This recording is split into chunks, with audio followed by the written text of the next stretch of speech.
Günaydın. Nasılsınız dostlar? Umarım herkesin keyfi ve sağlığı yerindedir. Çok güzel bir güne uyandım. Var ya, böyle güneş o kadar güzel parlıyordu ki sokağa çıktığımda. İster istemez insana böyle bir neşe geliyor. Hani hava kapalı olduğunda insan böyle bir buhrana uğrar, bir çöküntü olur, ne bileyim bir hüzün çöker ya. Güneş çıktığında da tam tersi, insan böyle bir neşeyle dolu oluyor. Ben de öyle başladım güne. Direkt pazara attım kendimi. Dedim bir pazar gezelim. Guatemala'da bir yerel pazar gezip göstermek istedim sizlere. Şimdi bu pazarın açık kısmı. Burayı zaten bir önceki videoda hafif böyle bir geçmiştik buradan. Göstermiştim sizlere ama iç kısımları göstermemiştim ben. İç kısımlara dalmak istiyorum. Bu arada videonun başındayken bir beğeni, bir yorum atarsanız, abone olursanız, bildirimleri açarsanız, ki bildirimler önemli çünkü ben video paylaştığımda bazı arkadaşlar şey diyor, hani ne zaman video paylaştığını göremiyoruz diyor. Bildirimleri açarsanız göreceksinizdir dostlar. Dışarıda da bir tur atarız. Oradan yürümüştüm, göstermiştim sizlere ama yine bir gezeriz o kısmı. Önce iç kısmı göstermek istiyorum çünkü ilginç şeyler gördüm dün. Bu videoya saklamak istedim. Güney Amerika'da video çekerken en çok zorlandığım şey müzik oluyor benim dostlar. O kadar yüksek sesle bir fazla müzik koyuyorlar ki böyle her yerden, her köşeden bir müzik sesi geliyor. Telif yiyorum. O yüzden bura biraz sakin şu an. Rahat video çekeceğim gibi. Oha, sinek tuzağı kurmuş, baksanıza. Bence başarılı. Gayet başarılı. Abla hamur yoğuruyor tortilla için. Bu arada çok karışık bir pazar.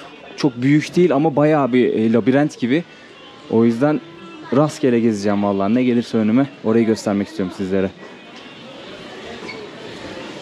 Şöyle sebze tezgahını çekelim. Hiç fiyat yazmıyor bu arada. Ha, burada bak. Salçalık, domates sosluk kavanozlar var. Hiçbir yerde fiyat yazmıyor ya. O birazcık ilgincime gitti. Genelde bizde böyle bir sopa tuttururlar, üstüne bir kağıt parçası. Ona da fiyat yazarlar ya. Bir de bağırmıyorlar. Gel ablacığım, gel abicim. Et reyonunu görmek istiyorum. Dün bulmuştum ama burada mıydı acaba? Hola, ¿cómo estás? Heh, burada. Doğru yere gelmişiz. Burada da açıkta satıyorlar etleri. Böyle kancalara asmışlar. Ne istiyorsanız tartıp veriyorlar.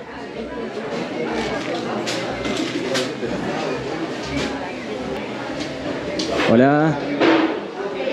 Burada balıklar da var. Hola amigo, ¿cómo estás? Perdón, señor. Hola. ¿Cómo estás? Güler yüzlü insanlar. Burası da tavukların satıldığı kısım. Çok bir koku yok. Çok bir koku yok. Sinek de yok.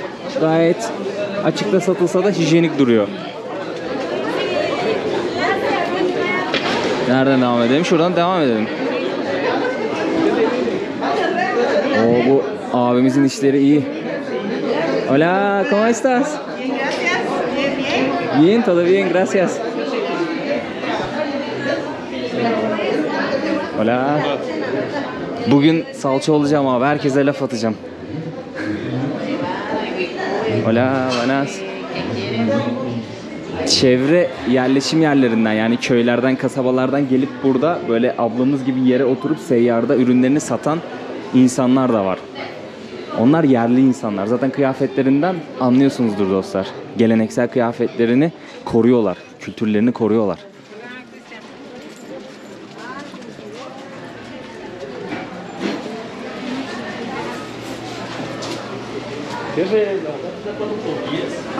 Oferta dediği. Señor, esta 1 kilo 15 quetzales. 1 kilosu kıymanın 15 quetzalmiş. Bak, bu fiyat yazmış abi. O da ne kadar yapıyor? 1 kilo kıyma 2,5 ile çarpın işte 30. 7,5 daha ekle. 37,5. Düz hesap 40 lira diyelim. Kıymanın kilosu. ¿No sagrado tus 10? No.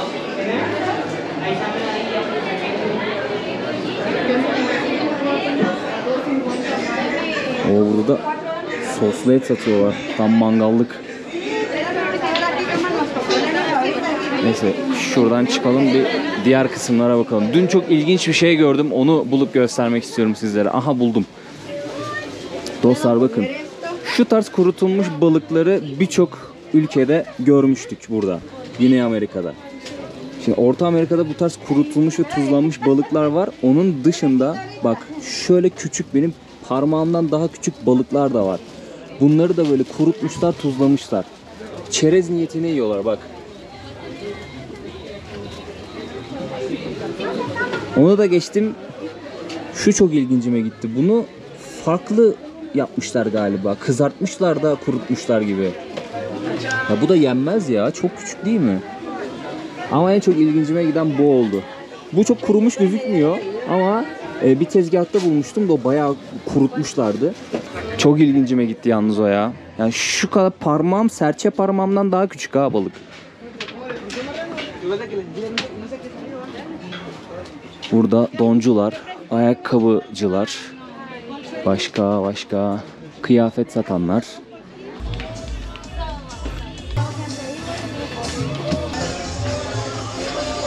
Bir önceki videoyu izleyenler elimdekileri hatırlayacaklardır. Koyu yeşil tortilla ve kırmızı muz. Bunları deneyeceğimi söylemiştim. Söyledim diye hatırlıyorum. Tekrardan geldim. Bir tane muz aldım, bir tane tortilla aldım kendime. Bu tortilla negrito diyorlar buna. Bunun sebebi de siyah mısırdan, yani kara mısırdan yaptıkları için öyle söylüyorlarmış. Aslında siyah değil, yani koyu yeşil. Bildiğimiz tortilla, ekmek. Sadece rengi farklı. O da mısırdan kaynaklanıyormuş. Bu da kırmızı muz. Yine bunun da türü farklı. O yüzden rengi bu şekildeymiş. Şöyle göstereyim sizlere. Oo, ne güzel koktu ha. Baksanıza rengine. Hafif böyle turuncumsu bir renk var. İkisini aldım çünkü bu bayağı tatsız tuzsuz bir şey. Bunu kuru kuru yemenizin imkanı yok, o yüzden muzla birlikte yiyorum ikisini. Tatlı, bal gibi. Muzun tanesine bir ketsel verdim, 2,5 lira. Tortillanın 2 tanesi, şu 2 yuvarlak, o da bir ketsel, o da 2,5 lira. Bu arada bu benim kahvaltım. Bu arada bunları aldığım yerde çok fazla müzik sesi vardı. Telif yememek için aldım, sessiz sakin bir yere geldim. Arkadan gelen sesleri duyuyorsunuz ama, değil mi? Burası otobüs terminali. Guatemala City'den geldiğimizde burada inmiştik. Hemen arkasında da pazar yeri var zaten. Böyle bir yuvarlak manuel bir makine var. Şu hamuru koyuyorlar içine, tamam mı? Bastırıyorlar, böyle fıçık diye yayılıyor.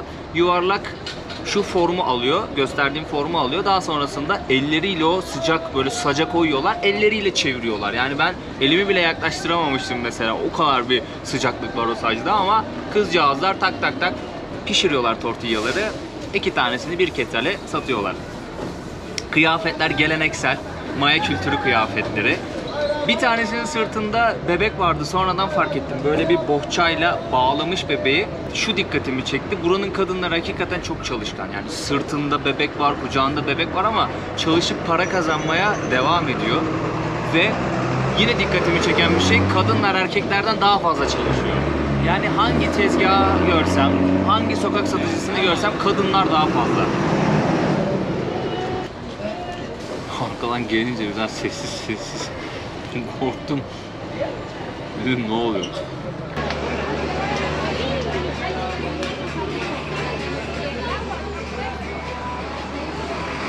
Papayanın büyüklüğüne bak.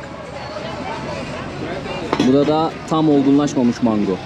Olgunlaşmış mango ile olgunlaşmış papayayı karıştırınca acayip lezzetli bir ikili oluyor. Burada da kavun var. İçi böyle turuncu. Çok güzel kokuyor. Kavun hakikaten mükemmel kokuyor. Bu arkadaşın kızarttığı bu et parçası, domuz eti parçası. Chicharron diyorlar burada. Güney Amerika'da çok meşhur. Bayağı sevdikleri bir yiyecek. Bayağı da popüler bir yiyecek. Çok ağır bir koku var ama şu an burada. Yağın rengine baksanıza. Gracias amigo.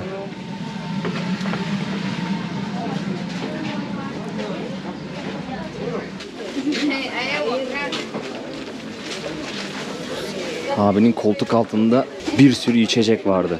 Genelde uzakta yaşayan insanlar, böyle markete sürekli ulaşım sağlayamayan insanlar koli koli içecek alıyorlar kendilerine.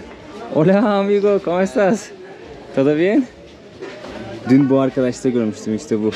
Kurutulmuş karidestir, şu kurutulmuş balıktır. İlk burada görmüştüm. Baksana, paketlemişler. Çok ilginç ya. Hakikaten çok ilginç.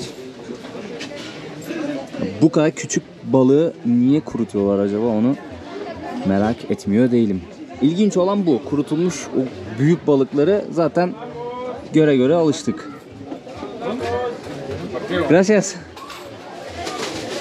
Hola, buenas. Burada da bir sürü mum satıyor. Aa bak. Bu tarz şeyleri böyle alıyorlar, serpiyorlar bir yerlere, yakıyorlar. Doğa ritüeli işte. Ana. Yemek satıyorlar. Hola, buenas. Bir sürü salata. Aradığım yeri sonunda buldum. Restoran bölümü. Baksanıza, böyle tepsi tepsi yemek yapıp koymuşlar, satıyorlar. Bayağı da bir çeşit var yalnız ha. Bayağı bir çeşit var. Ha, bizim kuru fasulye. Ne eti acaba o? Hola. Bak şu fasulye püresi, siyah fasulye püresi gayet güzel oluyor. Sebzeli pilavın yanına gayet güzel oluyor. Burası restoran kısmı ama burası birazcık boş gibi. Şöyle bir dolanalım.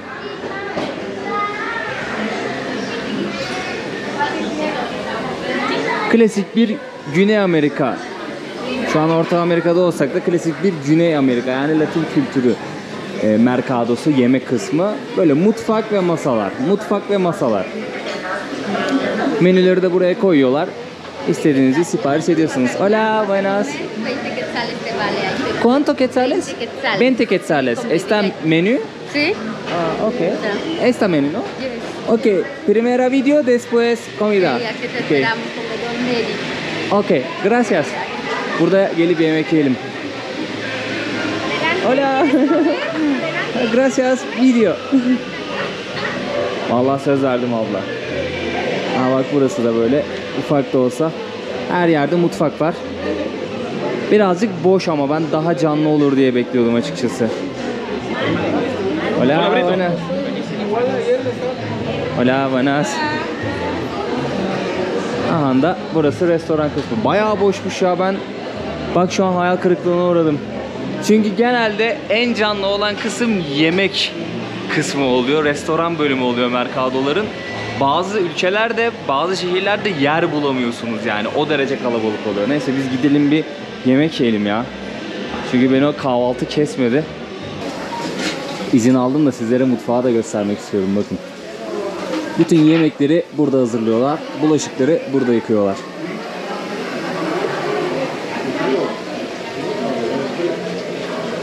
Tabağım geldi dostlar. Pilav var, siyah fasulye püresi var, şinitzel diyebileceğim harçlı tavuk kızartması var. Onun yanında 3 parça tortilla getirdiler ve limonatam var.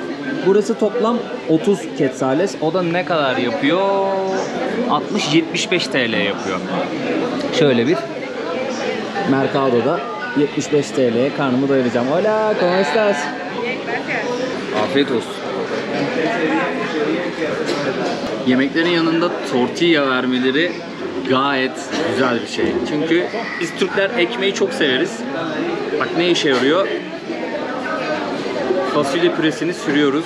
Arasına tavuğumuzu koyuyoruz. Daha sonrasında böyle yiyoruz. Ekmeksiz karın doymuyor.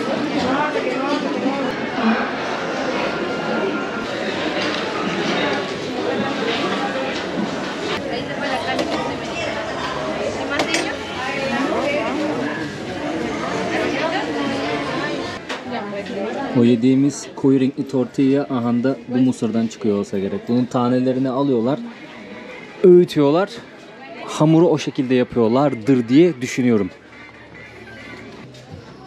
Kurutulmuş biber. Bunu görünce aklıma sumak geldi ya. Vallahi sumak özledim, böyle yemeklere koysak da tat verse. O bu kesin acıdır ha, zehir gibi. Picante? Muy picante. Ha. Gracias. Burası biraz daha sakin. Ana karpuza bak, ufacık.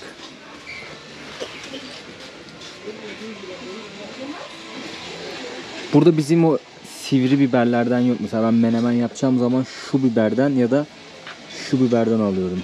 Dolmalık biber gibi ya. Devasa. Ama bizim o ince sivri biberin tadını vermiyor. Buradaki domatesler de farklı bak, böyle. Sivri gibi, böyle uzunlamasına. Abiye yol verelim. Ne satıyor? Ekmek satıyor. Tortilla satıyor. Dur ya, şuraya gireceğim, burası. Nereye çıkıyor acaba? Geçen bir menemen yaptım kendime. Tamam mı? Gayet güzel oldu. Gayet lezzetli oldu. Şimdi Allah var, sebzelerin tadı var. 3 tane o gördüğünüz sivri tombik menemenden şeyden aldım. Domatesten aldım. Bir tane biber aldım. 3 tane de yumurta aldım. Ne kadar tuttu biliyor musunuz? Tam $2 tuttu.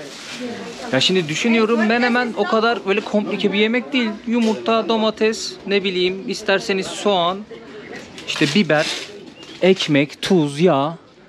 Düşündüğünde hani bu kadar yüksek fiyat olmaması gerekiyor. Bence menemen için $2 yüksek. Hola, bon provecho. ¿Cómo estás? Bien, gracias. Bence $2 bir menemen için yüksek fiyat. Ya bir kişilik menemen bu. Bilemiyorum siz ne düşünüyorsunuz bu konuda ama. Ay ay, her şey çok pahalanmış ya. Ya bundan yeni haberim olmuyor bu arada. Yani uzun bir süredir pahalılığın farkındayım zaten. Hepimiz farkındayız, yaşıyoruz bunu. Ama sonumuz nereye gidecek hiçbir fikrim yok.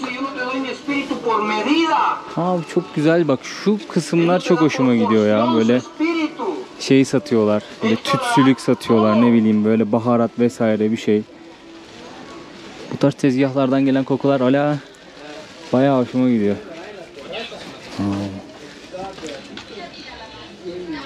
Esta pimienta, señora? Todo pimienta? Chiltepe. Chile, picante? Chiltepe. Chiltepe. Ají? Ha. Caliente. Bakın. Acı biberler. Ne kadar küçük ya. Bu şu üçü. Todo? Bu da acıdır diye düşünüyorum. Abla söyledi ama çok anlamadım arkadaki sesten. Gracias. Burada daha fazla çeşit biber var. Güney Amerika'daki ülkelere nazaran. Ya bu insanların tarımdan geçindiği belli ya. Sebze de meyve de gayet bol. Ve çeşit çeşit. Çok fazla çeşit var. Nereye çıktık?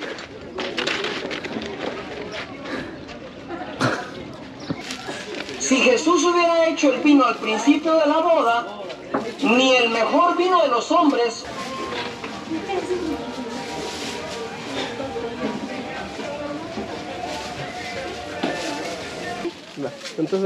Burada da bir sürü abur cubur var.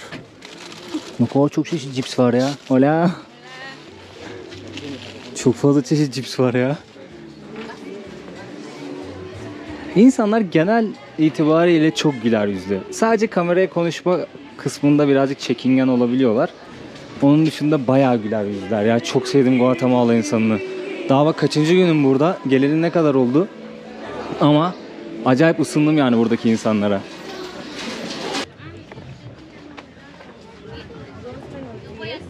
¿Y qué hora es ahorita?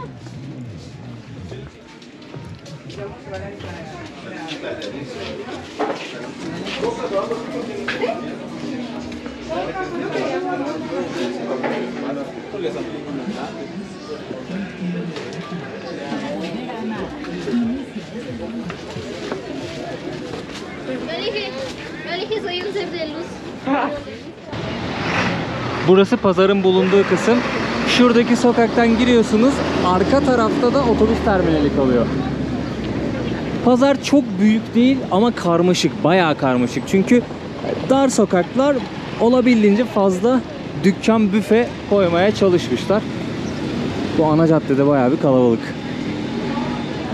Pazarı sırtına al abi, dümdüz yardır, direkt meydana çıkıyorsun. Rengarenk sokakların olduğu Orta Amerika'nın en renkli şehri Antigua burası. Eskiden Guatemala'nın başkentiymiş.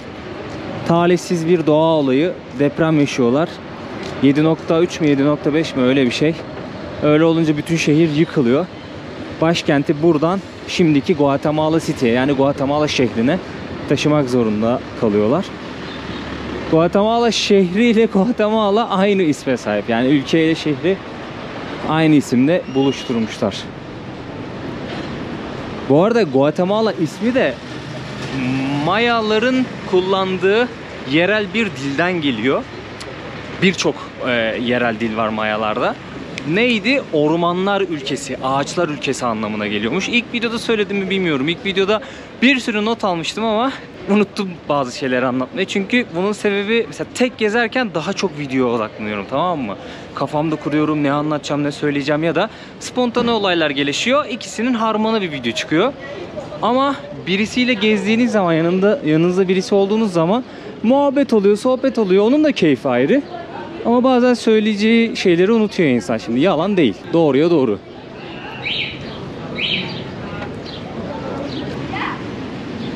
Ya şu arkadaki volkan hala gözükmüyor ya. Delireceğim ha. Bir göremedik ya volkanı. Fotoğraflara bakın. Volkan de Agua yazın ya da Antigua yazın. Google'da aratın. Ne kadar güzel bir görüntü olduğunu göreceksiniz. Delireceğim, 2 gündür göremiyorum ya. Kamyoneti kasasından nasıl bakıyor bak.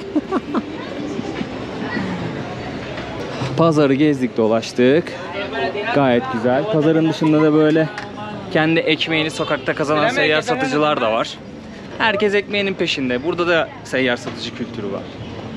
Dükkanı olan, şanslı olan dükkan açmış. Bir şekilde insanlar geçimlerini sağlıyor, para kazanıyorlar.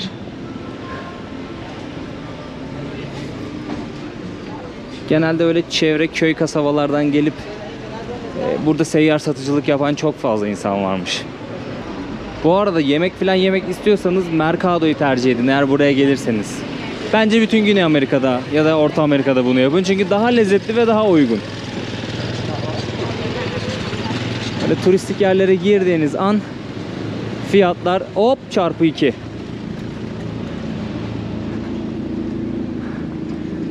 Amcam ne güzel taşıyor ya kafasında öyle. Helal olsun.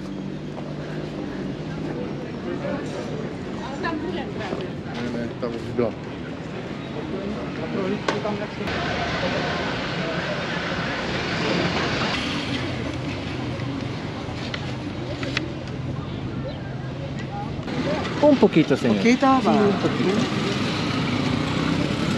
Gracias. Dayı şöyle dondurma satıyordu. Zil çalıyorlar dondurmacılar. Onun zilini duydum, dedim bir dondurma yiyeyim. Hava sıcak, gayet güzel. 8 quetzal şu dondurma. Bana ne kadar yapıyor? 22 lira yanlış hesaplamıyorsam. 22 lira. Eskiden 22 lira neler yiyorduk biz ya. Vallahi.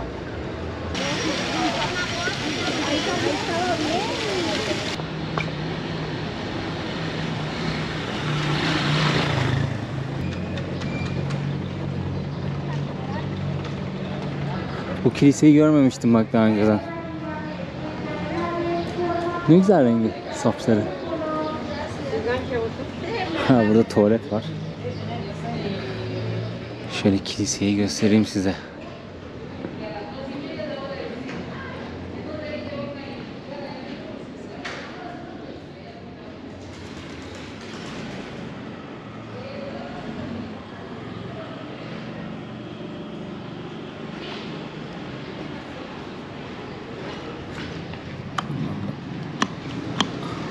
Alalım. Elimize bir serinlik gelsin. Kiliselerin önünde çok fazla duran insan var seyyar satıcı olarak. Abla ne satıyor? Meyve satıyor.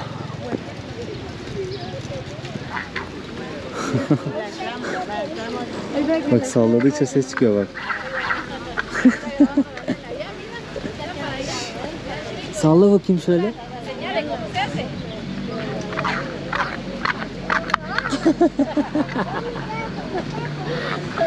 Çok tatlı ya, dişlere bak, vampir gibi.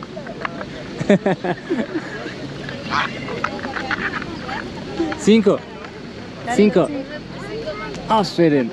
Ciao. Feliz dia. Çok tatlı ya kerata. Vampir gibi dişleri. Öndekiler yok. Çaprazdakiler duruyor.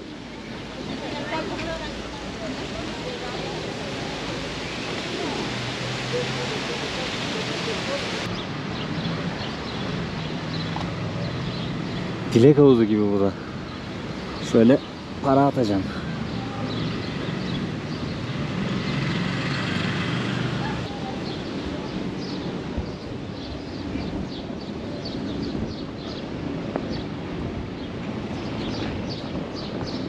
Kıyamam nasıl yatmış köşeye. Oh, bu böyle dönüyor. Bir bakalım arka tarafında ne var.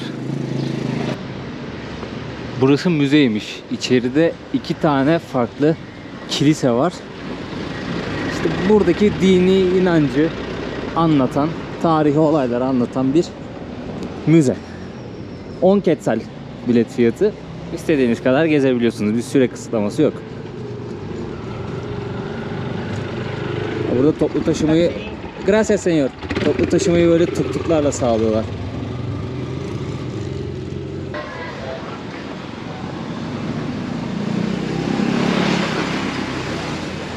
Evet dostlar, bu videoluk bu kadar olsun.